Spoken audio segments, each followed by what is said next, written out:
What's up, it's Andrea. Today, Yuta has discovered the Fountain of Youth.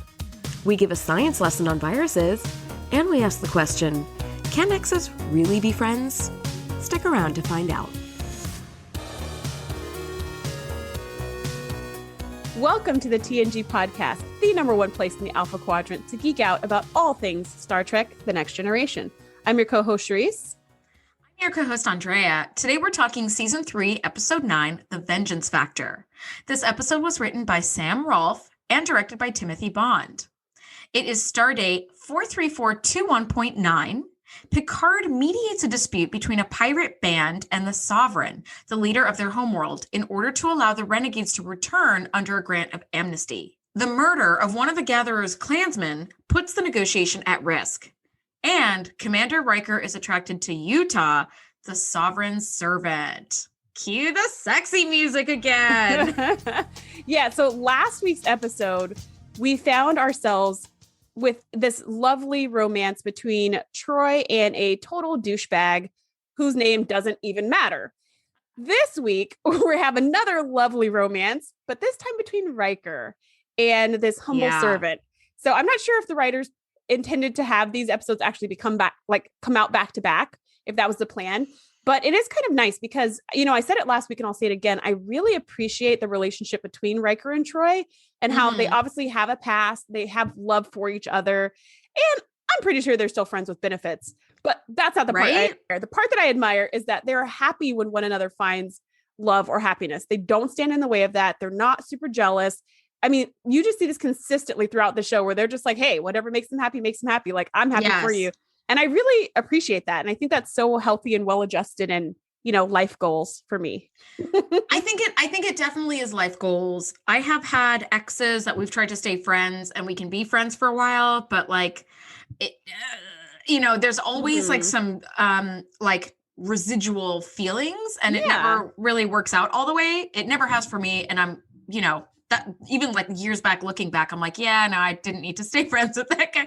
But I think that it is like life goals for someone to like have an ex that can they can be friendly with. And I think that maybe begs the question, do you guys think that exes can be just friends? And I think Riker and Troy are the epitome of friendly exes who get it on occasionally, but could they be just friends only? I don't know. Without the sex? Probably not. Right? I would say probably not. No, because you know that they're sneaking to all kinds of places when they're not on duty. Probably not, because they have such strong feelings for each other that I don't see them being able to really disconnect that from their friendship. And I think that if 100%. One of them got married and they were in like a monogamous marriage, not like an open marriage, I think that would be the end of their friendship. They wouldn't be able to still be friends because they wouldn't be able to still hook up. I think you're right. And remember in season 1, episode 10, Haven, which can't believe I just pulled that off the top of my brain. That was impressive. Thank you. No big deal. No big deal. She was engaged to that little Prince Wyatt. Charming. Yeah. Wyatt. There it is. Thank you. That's also impressive. And Riker was like, oh, I'm going to take the number 12 bus to Poutsville. Just pout. Like he was not about it. So exactly. But when she's hooking up with Raul last episode, he's just like, whatever makes Troy happy makes me happy. I wish you both the best. Good luck. Like no problems. Yeah. And maybe that is also a reflection of like the writers expanding a little bit more and like their like relationship maturing a little bit more. But I don't know. I think if she's hooking up with Raul, Riker's like, I could also get a side dish of Troy. You never know. Anyway, let's just jump right in. So this is a really cool episode. I really like it a lot. The episode opens right as the away team is beaming into like a super creepy place. Yeah. I love episodes that start that way. It's not the standard like Captain's Log stardate. It's just like you just get right into the action. And they're in this like green lit sort of beat up looking space station. God knows what that is. What it was. I originally thought it was a Borg cube because of the green tint on everything. Borg cubes always have this green tint. And I was like, why are they being so cavalier walking through a Borg cube. And also, who ransacked this Borg cube? Because cubes are usually immaculate. Like they're like Disneyland employees. There's not a speck of dust on the floor at any point in time. They've got Borg drones going around just cleaning up everything. Yep. But this was a total mess. And so I was like, okay, this maybe is not a Borg cube, but what is going on right now? Yes, it really wasn't like super clear where they were, but they were clearly in some kind of little like outpost that had just been badly damaged. And you're right, nobody fucks with the Borg. Mm-hmm. The Borg fucks with you. Okay, so nobody is going to be destroying anything on the damn Borg ship. Anyway, but they find that behind this like heavy set of doors, there's some like faint life signs, and the door is jammed. Shereese, Data super strength. I love it so much. I love seeing him like not even breaking a sweat, not even the tip of his lip is sweating, and he's like cranking this, and like Riker's like, I can't get it, and he's putting all of his like 6'4" against it, and it's not budging. I don't know. How do you feel when you see Data do the super strength? Yeah, I had a few questions about this scene. To answer your question, like it's awesome, and I thought that should have been the first choice. So Riker setting this scene, there are some life signs behind this big, heavy door, but it's kind of all blocked. And so Riker turns to Worf and says, hey, Worf, get the door open, which I thought was like, but why? But, whatever, he tried it. And he's like, rah, rah, and like not moving. Yeah. So it's like, okay, just, sir, this isn't budging. And then Data opens it in like 1 second. So I was like, well, why didn't you just have Data do it in the first place? But maybe he didn't know it was that heavy. At the same time, we have Beverly walking away from the life signs and towards some like random piece of metal that she's scanning with her tricorder. And she's all like, oh, there's like blast. Oh no, she says, look, this metal has blood on it. And they're like, oh my gosh, what's happened here? And I was like, whoa. Didn't we just say there are life signs behind that door? I feel like Worf should be the one analyzing the random chunk of steel. Sure. Data should be opening the super heavy door. Riker should probably have a phaser ready because clearly some stuff has gone down. And Beverly should be waiting to help some sick people. But by the time Data opens the door, the life signs have turned to no signs, I guess. I guess they all died. I don't know.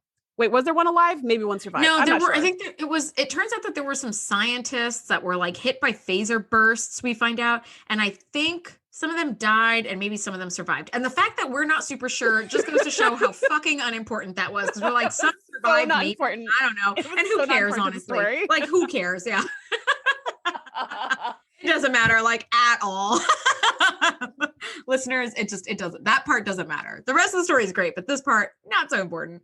But you're absolutely right. This is akin to like the terraforming episode where that poor dude is getting cut up by the plasma gun or whatever. And they finally get that stupid thing shut off. And Riker's like, you know what I'm going to do right now? Let me call the captain and just let me do it first. Let me make a log. Yeah, let me make a log about what's going on. And once my log is complete, then I'm going to say medical emergency. Let's beam him to sick bay. Here's a thought. Imagine, I'm not really a big journaler. I try to, but I forget about it all the time.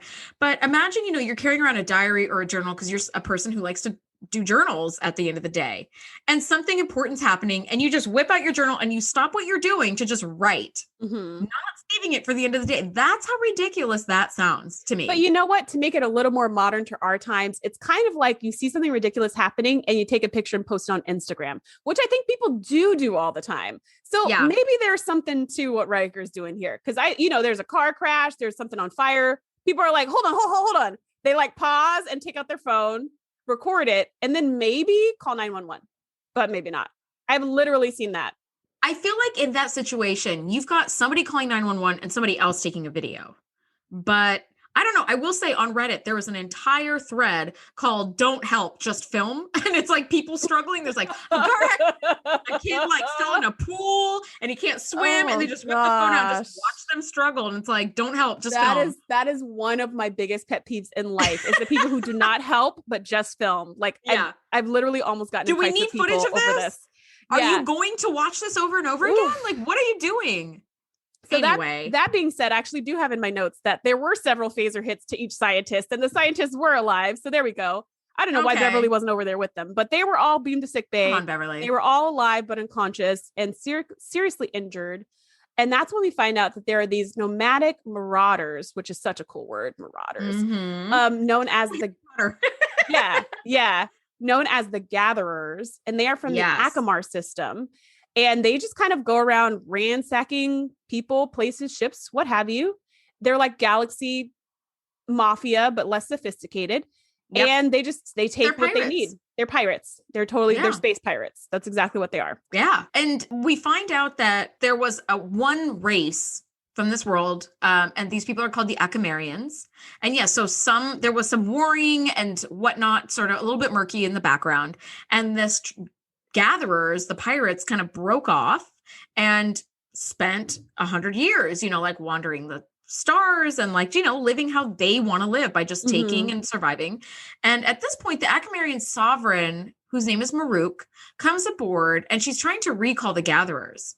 She wants to bring them home. I'm not sure what the impetus was for that decision, but somewhere on Akamar, I guess they've made the decision to bring them all back so that they can all live as one. So she doesn't really want to bring them home. When we open up in this next scene after sickbay, we see Captain Picard persuading her to bring them home. He's saying these people belong to you. These are your people, and they're out here ransacking the galaxy, and we can't have that. So my request is that you would bring them home, reintegrate them into your society, so that way they have access to food and everything else they need. So they're not just robbing and, shooting people all over the place. And so she's just nope, not possible. They are just totally different from our culture. They don't fit with us. They're not part of us. We've been at war for a long time. We made an attempt to bring them back. And they didn't want peace between our people. So we said, forget them. And he's like, well, when was the last time you tried for peace? And she says 18 years ago. And he's like, okay, well, I think it's time for another try. She made it seem like we just talked yesterday and they hung up in my face. You know what that sounds like? That's like when you're having a fight with someone and they don't want to apologize. So they end up saying, I'm sorry, we're fighting. You're like, what? No, you're not even trying very hard. And are you sorry we're fighting, or are you sorry you're losing on the fight? Yeah. Let's be real specific with what we're sorry about. So that's what happened. And so Picard, being a very persuasive diplomat, convinces Maruk to just at least have a conversation, just talk to some of these gatherers and see if it's possible. Because we need some kind of peaceful solution instead of us just rounding them up and exterminating them. That's right. Which was Maruk's idea. She was like, yeah, let's get them all and put them all in prison. And he's like, that's not what I mean. Let's bring peace and get them out of their. We may need a recall vote, because I don't know if your solutions are that great, to be honest. But yeah, they do beam down to this super cool planet, and she's trying to talk to them around this campfire, and it's just not going well. It's like trying to talk to the closest race I thought of were the Klingons, but just much drunker and much rowdier. At least Klingons have a code of honor that they live by, and it's very sacred to them. But this was the rowdiness of the Klingons minus the honor. Klingon rowdiness plus minus honor equals the gatherers. I feel like that's my equation, because it was just not going well at all. We missed a few scenes between this conversation on the bridge in the observation lounge and the conversation that the Sovereign is having with the gatherers. There's a couple things that happen between those two spots. And the biggest thing is that there's an away team that goes down to the planet to kind of find the gatherers to bring them to the negotiation table. So they beam down to this planet, and it is such a cool set. It's just everything. Yes. It's got these metal struts everywhere and steam and fire, and it looks super duper cool. So they're looking around and they're kind of scanning everything, and they're like, where are the people? We can't find them. Then it come to find out that there's actually an ambush. And we learned that because Worf yells out ambush, which I guess is what you do in that situation. I don't totally get that, but I have seen that on TV many times. If I were hiking somewhere and somebody screamed out ambush, I would immediately get down. That's what I would do. So, I mean, it was effective. Yeah. Right. You would, somebody wouldn't yell get down or danger. They would yell ambush. And then everyone's oh, it's an ambush. So anyways, so then they all kind of hide, and they're having this firefight, but the gatherers have really old crap technology, which is why they're going around stealing things from people, right? They're not creators. They don't make their own technology. They don't make their own strides. They just steal what they need. They're kind of like Aladdin, right? They're just kind of taking what they need to survive. But less charming. Oh, Aladdin. I didn't think of that even remotely. Yeah. But they are, right? Because he's stealing food, and he's stealing stuff to survive. Stealing bread to feed his monkey and win a princess's heart. I 100% get it. This is the gatherers. I do not get behind that character. No, problematic a little. Anyway. So there's this really cool part where they're like, what's the heating temperature or whatever of some kind of metal that the gatherers had put in a big pile. And they figure out the vaporization temperature. And then when they hit it with a phaser, it just made this huge cloud of steam for them to hide behind. And I was like, oh snap, that was so clever. And they were like, beam us out of here. And I was like, wow, they managed to escape. And then when the gatherers come down, they're like, oh, you cowards, they ran. They pop out of the bushes and they're like, ambush, and they ambush. They ambush the gatherers. And I was like, oh snap, the tables have turned. God, so that was I just wrote Worf, Riker, and Data pull a switcheroo. That's what I wrote. But your description is so much better. Ambush and then ambush. It's like that trope when one guy is standing there and another guy standing behind him with a gun to his head, and another guy standing behind that guy with a gun to his head, and another guy standing behind that guy. And then it becomes this just like, infinity loop. Yeah. It's just a circle a guy with a gun. But this is great. They only had the one layer of guns behind the guns, which was awesome. So then in the next scene, we have the Sovereign trying to talk to the gatherers with Picard acting as mediator because he actually is a diplomat. He's a great negotiator. And the challenge here is, like you said, the gatherers are very rowdy. They're like just a super rowdy bunch. And you can tell that the Sovereign is very refined and everything. Yes. And so Picard is trying to be some kind of go-between. And I was getting flashbacks. I don't know about you, Andrea, but I was getting flashbacks to the Mariposans. And, the two different cultures that both came from the same ship, but the two ships landed on different planets and they evolved differently. I did not think of that until you just said it, but I absolutely can see that. And the Mariposans as the Sovereign, looking down their nose, at the gatherers. Yeah. And saying, you can come be one of us, I guess. But, they're so high and mighty. And the gatherers are just like, we don't want any of that. We like our nomadic life. Yeah. We like living on our own terms and not following rules. And it's kind of like, ooh, how are you going to make this a really sexy offer for them to come back to the planet and obey all these rules they haven't had to do? Yes.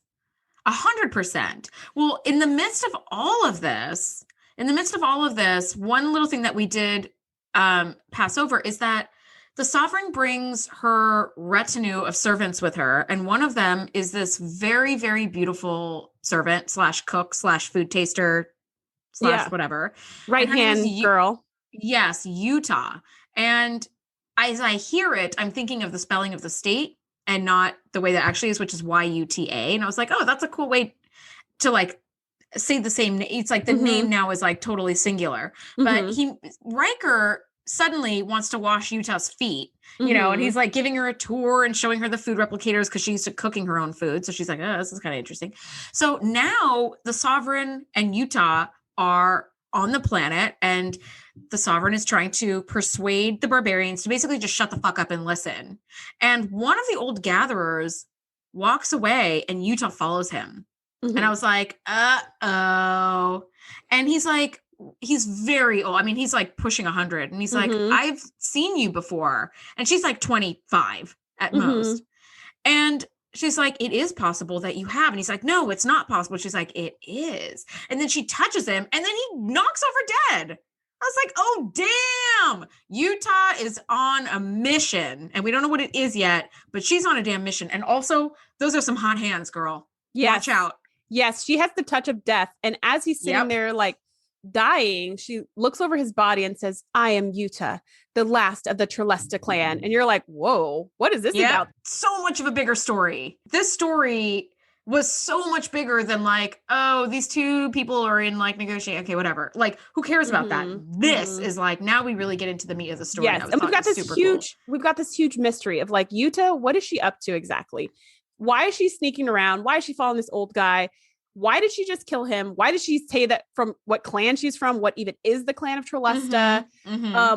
Why does he remember her? And he's 99 years old and she's 22 or whatever. Yeah. So many questions. And now this whole story becomes this mystery where you're like, oh my gosh, something is going on and we don't know what. And I don't even know how many minutes into the episode before we actually find it all out. I feel like it was very many minutes. There was a lot of unraveling going on, but that's what made this episode really fun to watch because you're totally sucked in. You're like, what is going on here? Yes. I thought this was really one of the first episodes in TNG where the B plot or secondary plot, because I don't think it's a B plot. I think it's just parallel and secondary and just as important, if not more so, is revealed like this late in the first storyline, right? Where like usually it's like captain's log, we are headed to blah, blah, blah, to go deal with XYZ problem. Also, some Antikins and Stella are going to play tag on the corridors for a while. Go, right? Like they present both storylines right off the beginning. And now this is like a surprise storyline. Yeah. That like we didn't even know was there. I was like, oh, this is so good. It was so good. Also, can I just say, tricorders apparently have like even more layers of sophistication than we thought, because it looks like the old gatherer died of a heart attack, but they can't find a cause. And the tricorder is able to detect strong cardiac muscle and that he had no arterial inclusions. She was like, I don't see how he had a heart attack. His cardiac muscle was really strong. He had no arterial inclusions. And I was like, wait a second. You can get all that from like just a tricorder scan.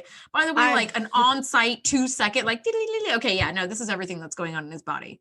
I wonder if you can narrow it down and say like, like focus on heart, you know, like as she's pushing buttons to get that detailed scan of just that part of the body. But yeah, these have the little detachable probe or anything. These tricorders, man, we need these things.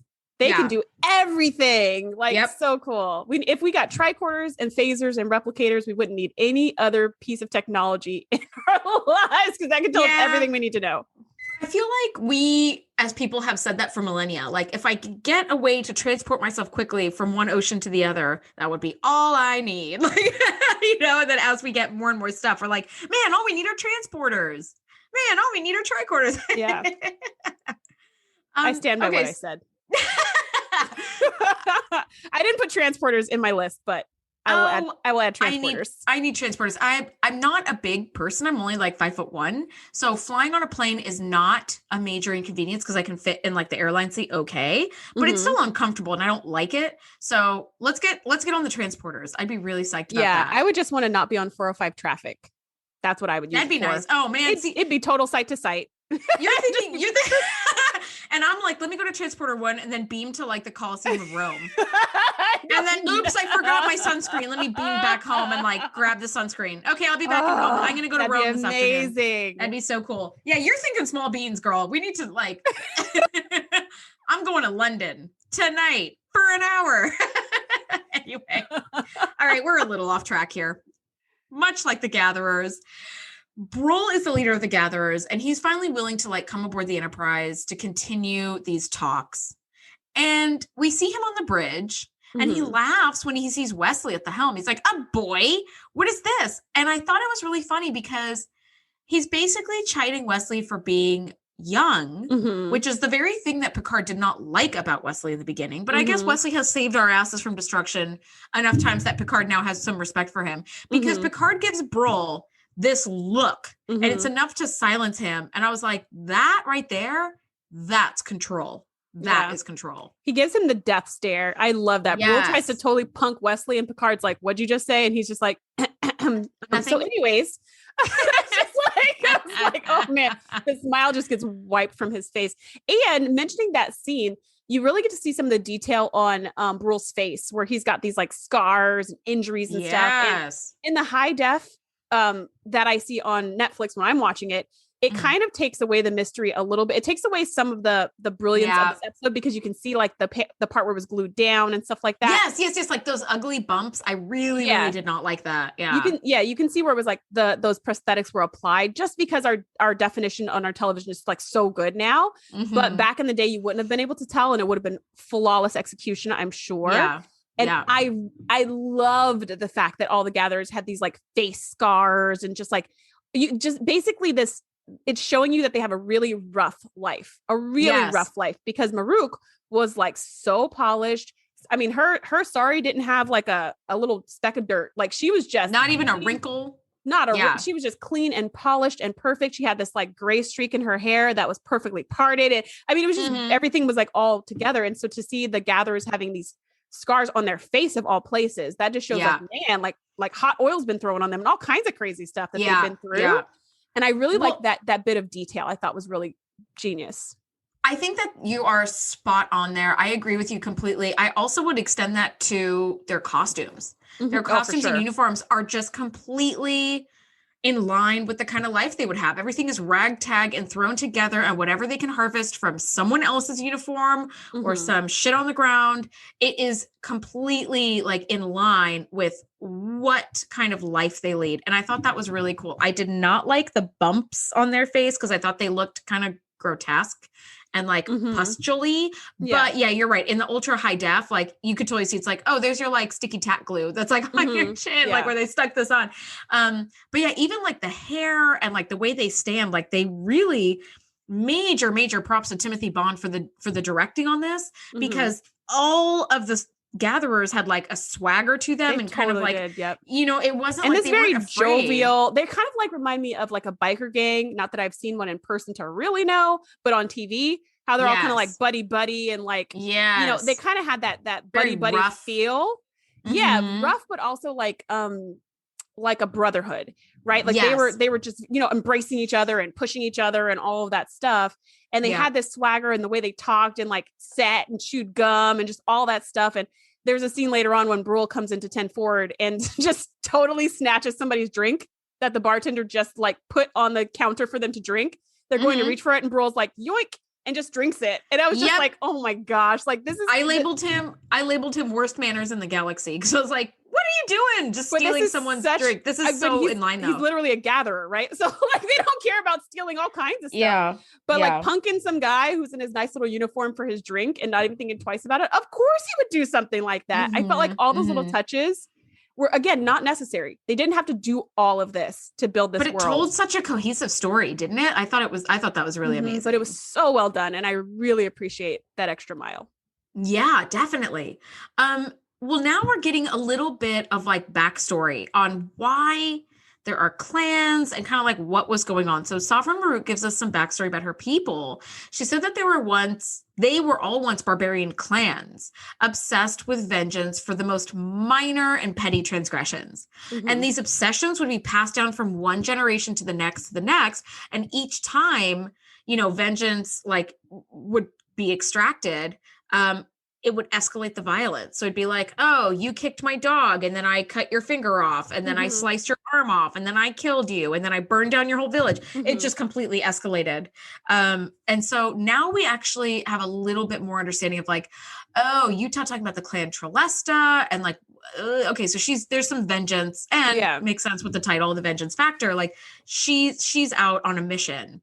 And as you said, Brule does swagger into 10 Forward, and he pisses Wesley off, which isn't easy to do. And he's got these horrible manners, and he's like, you ain't like taking somebody else's drink. And while we're in 10 Forward, Yuta comes in, and she sees Commander Riker sitting with Counselor Troy. And earlier they had the discussion, as Riker had shown Yuta the food replicator. She's like, I can use this to make some dishes, but I'll also need like a kitchen to make my like signature dishes. And he's like, come on, what's your signature dish? Tell me. And she's so resistant and just like, I'm not special.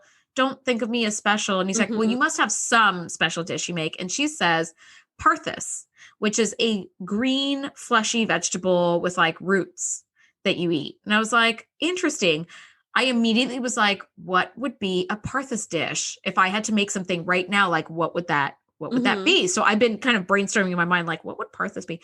So Riker says this little flirty, like, parthas a la Yuta. So she walks in with this parthas dish with like a serving dish, 2 napkins, 2 like roll-up service. She was ready for Riker to be like man killing it with like Troy. And Troy's being a very good friend. And she kind of sees that he is like interested in having Yuta join. She's like, no, I can't interrupt. Thank you, Troy, being like, you know what? I was actually just leaving anyway. It's fine. And I love that. She kind of walks out and has her little like swagger and leaves them to like sit and talk. And she's going to go ahead and call Devanani Rawl and see what's up. If she wants to have some subspace communication sex. Right. While he's dining with his traveling companion. Yeah. Got all kinds of stuff going on right now. It's a thing. Yeah. And Yuta is very enigmatic. She's shy and like retiring, and we just saw her like kill a dude, but she's also seems to be sort of like afraid and resistant of like the power that she has. So you're like, okay, there's gotta be some kind of backstory. Like she just murdered someone and her people are prone to vengeance, but we can surmise, like she said, she's on a mission. She's like, I can't leave service. I can't leave working with the sovereign because my path is like laid out for me. And Riker's like, I don't really understand. Like, you're free to walk away, but you won't. Like, I don't understand servitude because, this is 24th century humans. Like, we hopefully don't have that anymore. And we certainly don't in Star Trek. So he's like, I want to talk to you as an equal. And she's like, I can't, I'm not, don't look at me. Enjoy my Parthas dish. And it's like, Yuta, what is going on with you, girl? Yeah. I don't know. I just thought that was a very interesting scene. It was. And we see this romance bloom between the two of them. Because he was flirting with her earlier when he first met her in the Sovereign's quarters. And now they're kind of having a date-ish together and having something to eat and getting to know each other more. And you're just like, she is like fascinating. Like, what is her secret? And did she really just kill that guy? Like, you're still kind of like, did that just happen? And now we're just still chilling, eating Parthas? Like, that didn't happen. well, we know what she did and she know what she did, but Riker. Exactly. Well, that's what I'm saying. Yeah. So she's just like, going about her business. Like, of course she is. I mean, what's really interesting about Yuta is that she's not suspicious at all, right? She's just doing her duty. There's nothing different about her. So we're like, wow. I mean, that takes a really cold customer to just murder somebody and be like, I am from the clan Trelesta. Mwahaha. Parthas? Anyone? Just like, yeah, can like, pass wow. the salt, please. Yeah. Yeah. So then in our next scene, we end up in sickbay. And here, Beverly is talking to, I believe it's Riker for some reason. Why wouldn't you call the captain? I don't get that. Why wouldn't you call that's what I was thinking. I was like, okay. I was like, did Riker's like, did like Jonathan Frakes like writer indicate that he had to be in like X number of scenes? And they're like, all right, let's just slap him in. Or maybe like Patrick Stewart was busy doing a press junket somewhere or something. I don't know. I was like, were they filming in tandem, like two places at once? Because it's like, why wouldn't you call the captain over? I don't get that at all. Why would you call Riker? But I mean, I guess they are a bit interchangeable when it comes to ship's operations, but still. I guess. So for some reason, she calls Riker ? And then he comes and finds out that what killed this old guy, this gatherer, was a virus that could only kill like 1 in a million Akamarians. And it's so ridiculously specific that it has to have been engineered. It is a bioweapon, which is like, what? 1 in a million? Like, who exactly is it for? Why is it? Why was it created? And this just creates more questions. There's more questions than answers. Now, that he didn't die of a heart attack, but it looked like a heart attack. And even when he died on the planet, the gatherers, including like Brol, was just like, he was old. He had a heart attack. Yeah. Whatever. Take his shoes. Yep. Like, it was not at all. No one thought anything suspicious. But Beverly went that extra mile and she almost missed it herself. But then she found out that, hey, this is a bioweapon. And actually, this guy was murdered. So now it's turned into a murder mystery. Yeah. And now Riker's like, uh-oh. So now the questions, who, when, why, what, where, like, what is going on right now? I actually loved this scene. And I thought that they did a really great job at sort of describing what this microvirus does and like how it works. Because in cell and molecular biology, we learn that proteins and enzymes and coenzymes, they all work together and they activate each other by shape. So you have, think about that little kid's, the like baby's toy where you have to put like the square peg in the square hole, right? Like if it's round, it's not going to fit. So it's not going to activate like whatever reaction it's designed to like create. And if things go wrong in your body, it can change the shape of like the hole. So you might have the perfect like square peg or star-shaped peg, but now the hole is like all messed up. And so like it won't work. And that's actually the cause of like a number of like illnesses and like things that people like lifetime, like diseases that people have to live with, where those proteins are changed and your body can't put them back in the right shape. Right. So I thought it was really interesting that she had described that this microvirus only kills when the virus attaches to the right shape of cell and then it kills. And I was like, like I had such a nerdgasm about that where I was like, this is exactly like that enzyme coenzyme like situation where like has to fit in these perfect shapes. Otherwise it doesn't work at all. So she can run her hands all over Riker's luscious locks, but like nothing will happen to him. Damn you, Yuta! But it will kill, but it will kill the specific, like the very, very specific clan, which is interesting that now, as at least as scientists, we know that the clans have different genetic makeups, which is really, really interesting. It is. Cool. And it kind of makes sense because I picture the clans as like tribes. And, you know, a clan would have a lot of family members. So it makes sense that they would have the same genetics, but also you would need to mix outside of that. So that way you can introduce genetic variability and so that your babies don't have flippers. So ultimately you would think everybody's DNA would be sufficiently mixed, but maybe there's some special traits that helps you trace back that you're mostly XYZ clan. Which is super interesting from a scientific standpoint. And even from a sociological standpoint, like what kind of society was this that had these splinter groups?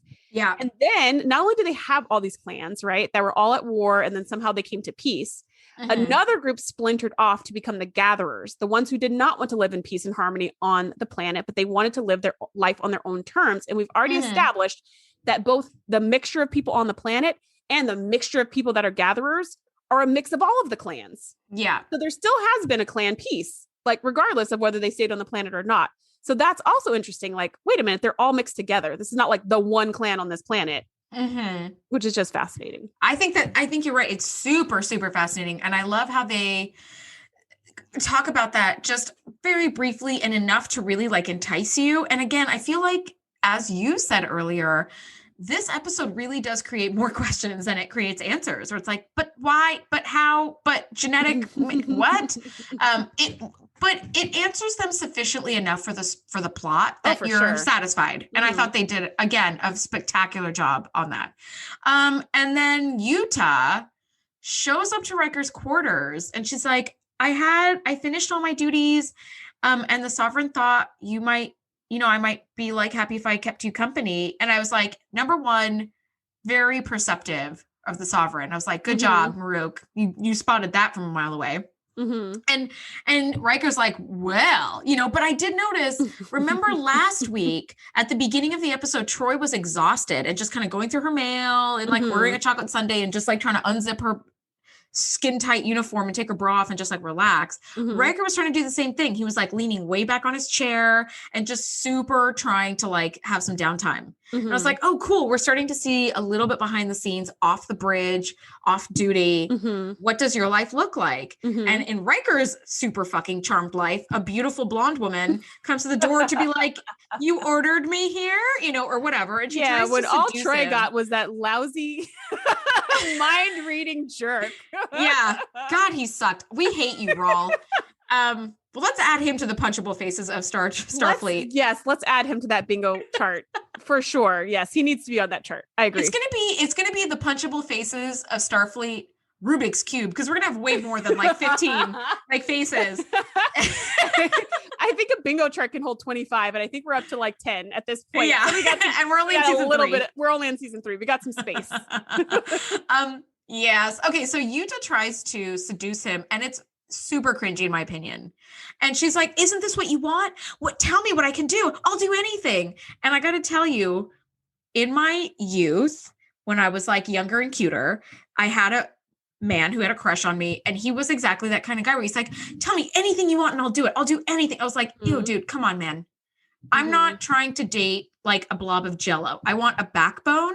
And I so applauded that Riker also wanted a backbone. I was like, yes, bud. Because he's like, look, I don't want a servant. I want an equal. And she says, even in matters of love. And he says, especially in matters of love. And then I couldn't hear the next 2 minutes because I was just like snapping so hard and like clapping. I was like, yes, thank you, Riker. I fucking love the like equal. I love the sexual equality that Riker always craves. Like the women go to his bed because they want to, and he invites them to, but it's never like a love slave kind of situation, which like, Worf is all about backhanding the shit out of a woman and knocking her unconscious and then sewing his seed in her or whatever the hell. And it's disgusting in my opinion. So I love that Riker is like, no, I want an equal. I want you here because you want to be here, not because you've been ordered here. Yeah, to be fair to Worf, they did evolve his character past that nonsense of season 1. That was thank disgusting. God. Because by the time we got to season 2 and we have, Kalar, that's a whole different story. There's no backhanding going on there. She's the one in charge. He's the one trying to be it's just killing holographic monsters and then, right. And then having sex and then saying, let's get married. And then her being like, man, I have things to do. I gotta go. I'm a career woman. I'm a woman of the 90s. To go. The 2390s. Okay. The 2390s. Exactly.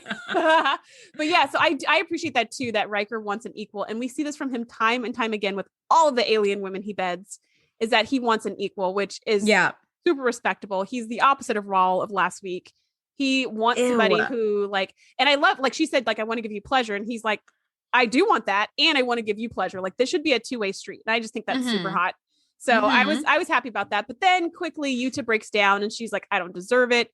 I don't deserve to be an equal. I don't deserve pleasure. I don't deserve any of this. I don't have a heart. I don't have feelings. All of that stuff died within me a long time ago. She's so damaged. And it's just coming out. And we know what she did.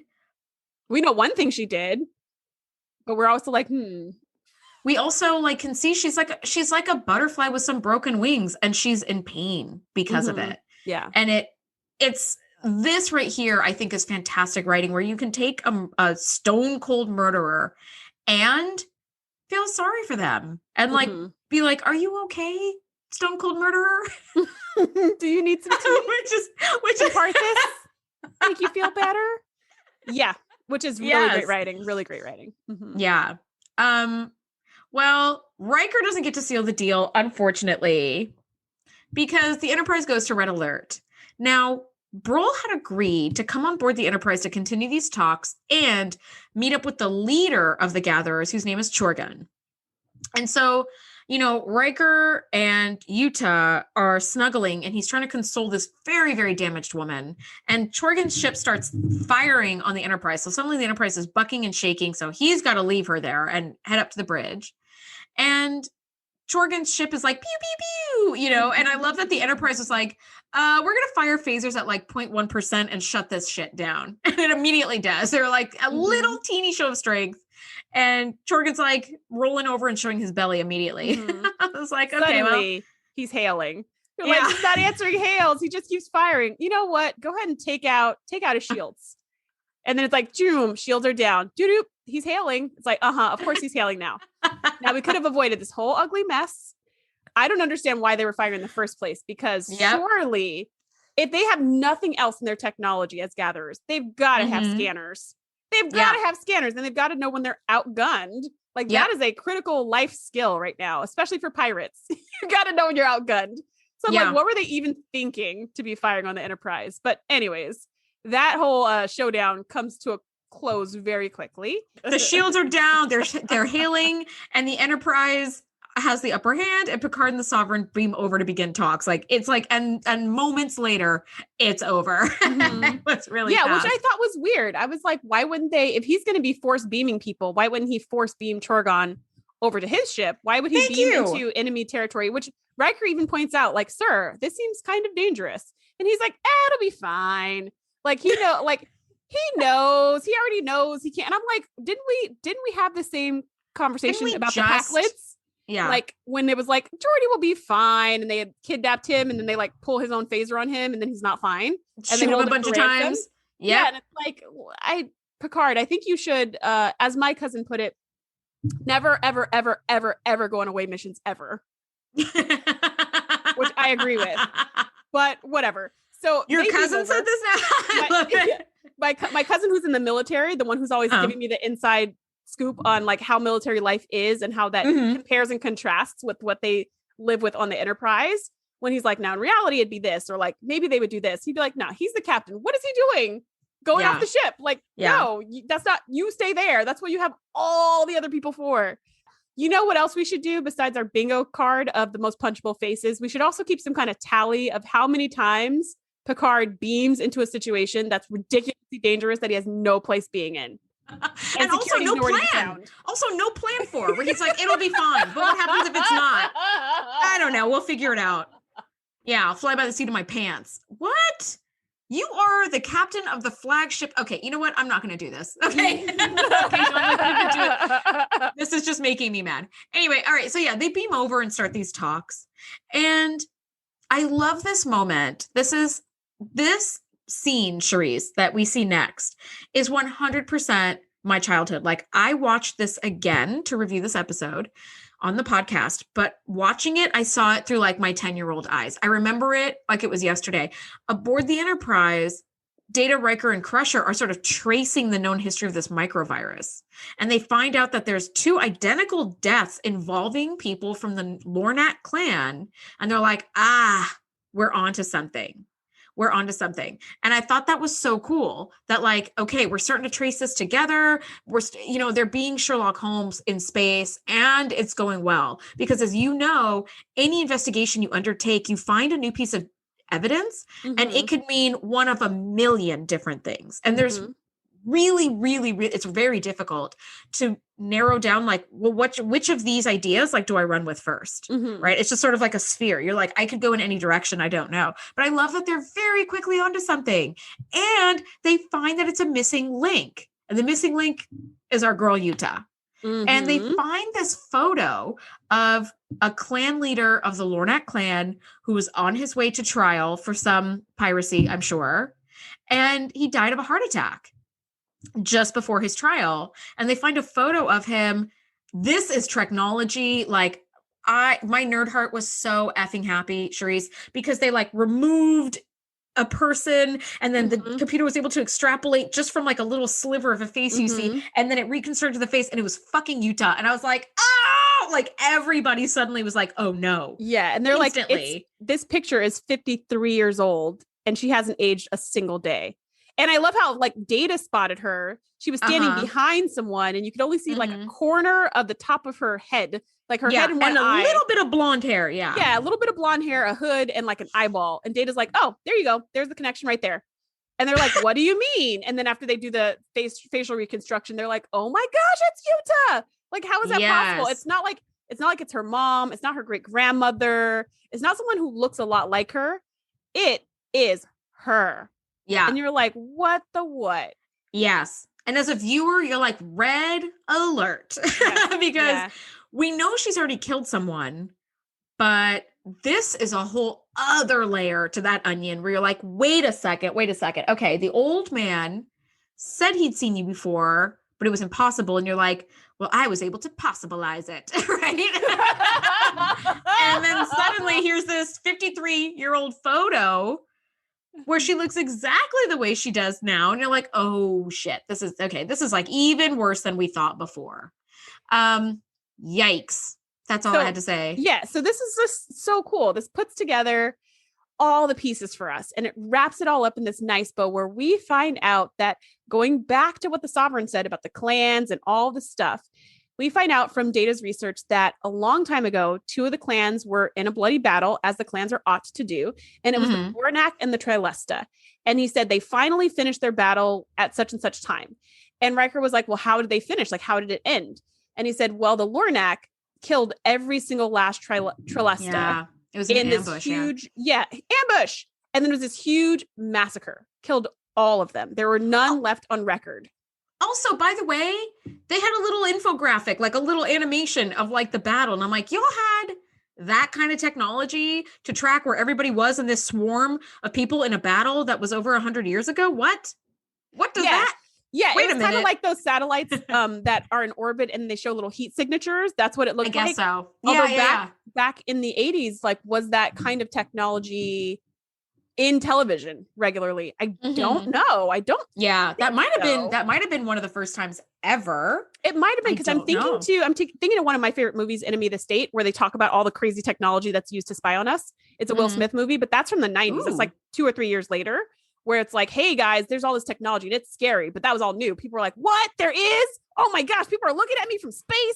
Yeah. But like, so I'm thinking like in 1989, seeing heat signatures was probably not a thing that now today, at the time of this recording, which is 2021, where people are like, oh yeah, like satellite photos of heat signatures, sure. Like, it's like not a big deal. Yes. So anyways, we're seeing this, and we find out that the Lornak destroyed all of them. As far as we know, there are no more Trilesta, and that's the only thing that could end the blood feud, is just completely annihilating this clan. So then we see Yuta, and we're like, oh my gosh, so she's got to be one of these Trilesta. And we heard her say in the beginning, she is like the last Trilesta.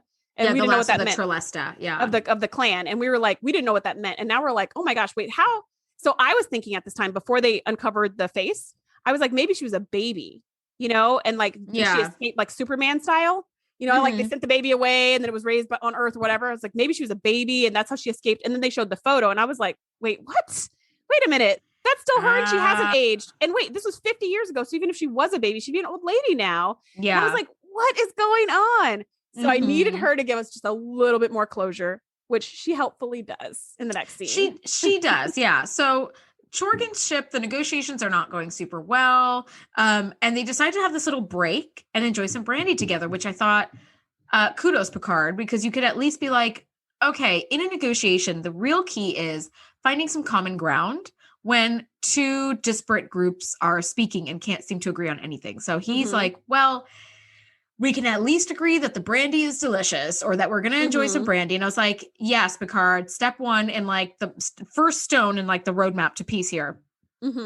And now that we know what Yuta is and what she's there to do, the Sovereign says, Yuta, why don't you refresh Chorgan's brandy?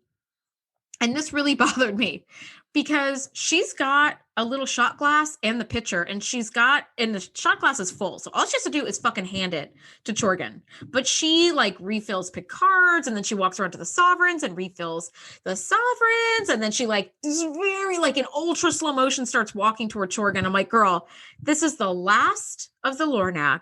You are the last of the Trilesta. All you have to do is like casually touch his hand as you hand him this drink. And like your vengeance is done. You're fucking done. But she takes so long. You know what this is? This is when a bad guy has got his hostage at gunpoint and then fucking monologues. And you're like, yep, nope. You know what? SWAT team is going to come busting through the windows like any second. That's what that felt like. I was like, I'm not rooting for her to kill this dude, but I was like, you are seriously, okay, remind me to never hire you as an assassin because you would take forever to get the job done. So while she's tiptoeing over to Chorgan. She is. While she's doing the moonwalk over to Chorgan, Riker beams down and is like, Yuta, step away, back away now. And this guy, one of the gatherers goes to like fight Riker because this armed man just beamed onto their ship. Yep. Like what the Makes F? sense. Makes sense. So Riker quickly disables him by shooting him with the phaser. And I was like, what? You can't just come onto somebody's ship and start shooting them. How did this not turn into a total firefight? With, by the way, your captain and the effing Sovereign and the head of the gatherers all here. Like this is a political bad place. Disaster waiting to happen. Instead of coming down there, guns blazing, shooting people, how about you just beam Yuta back onto the bridge? How about we do that? You know what? I love that. That's so much better because he does shoot that first guy. And then he says, Chorgan, do not move. Your life is in danger. And Yuta at first is like, I don't know what you're talking about, or whatever she's doing. Okay, I wish you guys could have seen Andrea's face right now when she just did that voice because it was everything. I don't know what you're talking about right now.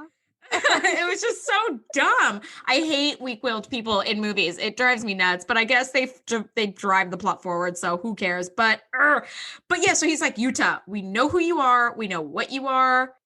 Don't move. And he shoots her with the phaser and it's still set on stun. So he kind of keeps like upping the stun. He shoots her a few times. And I'm thinking at this point, you've got the gun pointed at Yuta. Why not just, I don't know, get Chorgan off the bridge and be like, let's put you in a secure room or off the fucking ship. And like, let's beam Chorgan like to the Enterprise at this point. We have a lot of beaming options. We can beam the actual killer out of the scenario. So that would, I think, be the most helpful. We could also beam the victim out of the scenario. We got a lot of options besides like just shooting her over and over and over. But I guess none as dramatically satisfying as this. Although I do think if Chorgan suddenly like beamed away while she's like lurching towards him, that could actually be really dramatically satisfying, right? Because she'd be like, no, darn you. Yeah, something. Well, Riker, I love Riker's last attempt where he was like, Yuta, don't do this. And like, it's a close up on his beard and his blue eyes. And he's like, don't make me do this, please. And I was like, oh, Riker has to kill like this woman that he has feelings for and has feelings for him. And I was like, oh God, this is so heavy. Terrible scenario. But then, she explains her purpose and why she's there and why she has no choice, right? She says that actually all the Trelesta clan were not destroyed.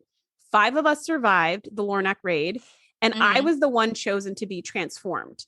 So my, 4 brethren and I did all kinds of crazy space future technology stuff on me so that my cells would not age. They did all the space magic so that my cells would not age, and I would have this microvirus created just to destroy the Lornak, which, by the way, viruses are already small, so calling it a microvirus is a bit redundant, but that's neither here nor there. Thank you, Shereese. That's like, I just realized that's like a really dumb name. But anyways, so she's like, this was my mission. Like, everyone I've ever known has died. My entire clan has died. The other 4 people who helped transform my body have died.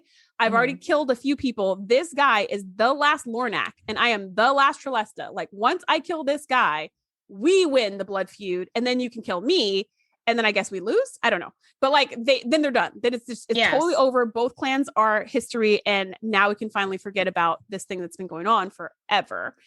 And Riker's just like, you don't have to do this. And she's like, I do. After everything that's been sacrificed, I can't come to this last step and turn around. Which really, even if she had turned around, she'd still have to answer for the guy she just killed and also that other guy she killed. Like, I mean, there's no out for her here. This is like talking someone off a ledge who's like killed their whole family or something. Yeah, it's like, where you're like this. There's nothing. There's no reason for them to come off that ledge. There's absolutely no reason. Even your pretty face is not enough to call them back, because she's got nothing to lose. And she kind of explains that I've got nothing to lose, and it's really sad. And everyone's just kind of like clutching their pearls, looking and seeing what's going to happen. And then you're right. So you're right. Maruk and Yuta. I mean, I could see why Chorgan can't move, but Picard and Maruk are both sitting there like, can you pass the brandy? Like, they're not moving at all. Not at all. And then Yuta makes a final attempt, and apparently, I thought here you could just like kill her and she would just fall down dead like a person would if they get shot with a phaser, but she just disintegrates. Yeah, that's level 10 on the phaser. Apparently. Because the phaser has a lot of settings, and one of them is like kill, where they shoot you and you fall down dead. But then one of them is like turn to dust, like turn to ash. Dang. Because sometimes they do that with inanimate objects too, where they like blast it and it just totally disappears. Like, it doesn't it doesn't explode. It just like disintegrates. And they use this particular technique a couple times in Trek, where where they do it with a person, where the person actually ceases to exist. Instead of having a body to deal with, they just like disintegrate. Well, I feel like if you're going to set to kill, just set to disintegrate. Then you don't have cleanup to worry about. That's so much easier. That's so much easier. So they sit there and watch, Picard and Maruk sit there completely not moving and watch Yuta get completely disintegrated. And I was like, you're just going to sit there and do nothing, or like say nothing, or even like change your facial expression. And it turns out that in order to make that scene work, where the actress was standing there and then they had to like reset where she wasn't, it was multiple layers in that scene. So Picard and Maruk were in the background. So they had to just sit still and not move. That was the only way to superimpose, the like disintegrating effect. Although, I was going to say Jean-Luc Picard, Patrick Stewart, though, did take issue with that with the writers. And he's like, he's just supposed to sit there and do nothing. And they're like, that's the only way we can get the shot. Yeah. So they did. It's because of the technology that they had in the 80s, or like in 1989, 1990 to pull this scene off. But I will say it was worth it, because that disintegrating effect is like, it's more shocking than if she just dropped dead and you could be like, beam her to sick bay, Beverly, maybe there's something you could do. It's like, there's nothing anybody can do. She's physically gone. I mean, there's so nothing much left. it's so much more impactful to see that. And then in our very next scene, you see Riker's just drinking in 10 forward, or just, kind of grieving, and you hear, even in the 24th century, people drink their problems away, even if it's synthahol. That's right. They drink or have some chocolate ice cream. I would be on the Troy train with that one. But you hear kind of like this, like you hear Picard kind of saying what happened afterwards or whatever, and that there was a truce established between the gatherers, and they came back to live in their home world, whatever. And again, in the beginning of the episode, that was so important. By the end of the episode, you could care less about what happened to them, because you're like, oh my gosh, Riker just like murdered someone, and it was someone he cared about. And it was like, he disintegrated her. And, you're still kind of like reeling from what just happened because we didn't have the benefit of a commercial break, right? We were watching this on Netflix. So we go straight through to like the grieving. Yeah. And Picard comes in and is just like, hey, so we're going to have some extra shore leave. All right, see you later. I mean, that was his nice way of being like, I think you might want to take some time after you just murdered your would-be lover. But should have been explicit. And I was like, where's Troy? We need Troy now. Like, we need somebody. We need guided. We need somebody. Troy's like, oh, so you killed your lover. All right, well, I'm out of here. Like, I'm not helping you through this. I just sent mine back to his planet. Yeah. I guess the Parthos weren't that good. Anyway, so yeah, she's nowhere to be found. This for me brings up the question, though. The amount that Starfleet officers are allowed to kill and then just resume their duties like nothing is ridiculous. It's astounding. I'm going to say it's a little problematic that you can just shoot your body double, shoot your lover, whatever, send them out the airlock, and then you're like, there's a concert in 10-4 tonight, right? All right, let's go. I'll go change my uniform. Yeah, it is a bit sociopathic now that you mention it. But my thinking is that I'm just now thinking, because you just said that, is like they're dealing with all these different cultures and worlds and stuff. And they always have this whole prime directive thing. And we will go by your rules and your laws and all of that stuff. But I'm thinking in this situation, it kind of reminds me of like the Kevin and Rashawn situation in the Survivors episode where like this guy's all powerful and he like destroyed he killed an entire civilization. But like, who's going to really call him to account? Nobody. How you're going to punish him? True. You're not.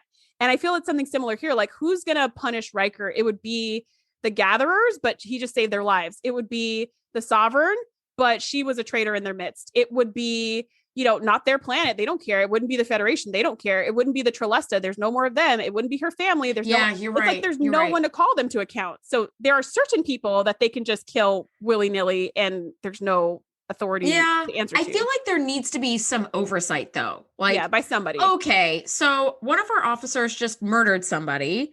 I think we might need to open up an investigation on this and like maybe have a tribunal or something to be like, or at least counseling, even if we're not going to punish them for, their murder of people throughout the show. Maybe we should look at their mental health. Why is there so much murder? Maybe we can do some preventative measures. Your point is well taken. Like, I know what you mean. Like, there's got to be some oversight into like, even just questions being asked, like, should you maybe have beamed over or could you have just beamed Yuta out of there or something? Like, some questions need to be asked when decisions like this are being made. And yes, let's just make it a blanket statement across Starfleet and the universe. If you kill someone, you need to go to counseling because whether it was on purpose or inadvertent, there's some feelings that need to be worked through. I think. Yeah. Or like on duty or in a battle. Or poor Geordi on that planet fighting for his life. Like if he had killed that Romulan guy, he would need some therapy. Yeah, he sure would. For all of the emphasis that's put on like the ship's counselor, you really don't see a lot of therapy. There's an episode later where Troy loses her empathic ability. I don't know if you remember that. And you see her like in her counseling sessions with members of the crew. And she's like, I'm so sorry. I can't really help you for counseling because I can't sense how you're feeling. And that's really the first time I think you see any kind of like therapeutic, like psychology happening up in Starfleet where I'm like, why, if it's important enough to have a ship's counselor, I would think that therapy would be like much more widespread in Starfleet. I don't know, especially with the fucking accidental killing going on. Yeah, I think so too. And I think this is one of those, like, it was one of those signs of the times that the fact that it was filmed in the early 90s is like, the culture was not big on therapy in general, and certainly not like post-traumatic stress and, like really relevant reasons to have, it just wasn't so culturally common at the time, which is why we had a ship's counselor, but none of us knew exactly what the ship counselor did until like season 6, right? We're still kind of like, what's her, like, can't we just use Guinan? We're just, I mean, she would be so much better. she would be so much better. But I'm going to keep writing that until the wheels fall off because Guinan does rock. Anyway, this has been super fun. It's been a very meandering look at the Vengeance Factor, but I've enjoyed it so much. Do you have any final thoughts before we move on to next week? The only thing I would change about this episode is the title, because for some reason it just doesn't quite hit home. But besides that really small thing, this was a great episode. I think it was really great too. I agree. I totally agree. I loved it. When I saw that it was the Yuta episode, I was like, oh yeah, this is good stuff. Like I was definitely sinking in for like a good watch. Mm-hmm. Well, next week we are breaking down season 3, episode 10, The Defector. Can't wait to jump into that one with you. And thank you so much for listening. We'll see you all next week. Bye, everybody. Thanks for geeking out with us. Be sure to join the crew at thetngpodcast.com to be the first to know when we do our live shows or host events exclusively for our members. We'll see you next time.